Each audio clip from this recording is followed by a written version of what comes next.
Maharashtra police टाइम्सच्या बातम्या पाहण्यासाठी आमच्या चॅनलला सबस्क्राइब करा आणि बेल आयकॉन प्रेस करा। नमस्कार, मी सुधा, महाराष्ट्र पोलीस टाइम्स मध्ये आपलं स्वागत आहे। पाहूयात आता महत्त्वाची बातमी।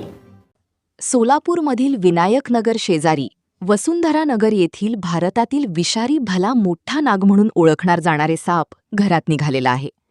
सागर कांबळे यांनी सर्पमित्र गुरु कण्णी यांना तात्काळ संपर्क करून बोलवून घेण्यात आले। उन्हाच्या उष्णतेमुळे साप बाहेर पडत असतात, तरी आपलं परिसर स्वच्छता ठेवावी।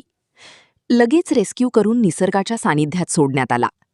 गुरु कण्णी यांनी नागरिकांना सापाबद्दल माहिती देत असताना खूप संख्यांनी नागरिकांची गर्दी उपस्थित होती।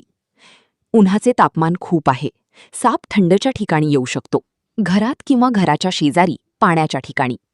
सगळ्यांनी आपली परिसर स्वच्छता राखा आणि साप दिसल्यास घाबरू नका, सतर्क रहा। जवळच्या सर्पमित्राला संपर्क साधा। सापाला मारू नका, तो निसर्गाचा भाग आहे।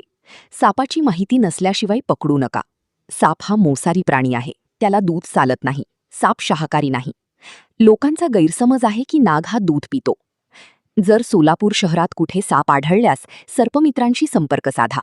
सर्पमित्र संपर्क 9309 440124। गुरु कण्णी, सोलापूर। महाराष्ट्र पोलीस टाइम्स चॅनलला लाईक आणि सबस्क्राईब करा। धन्यवाद।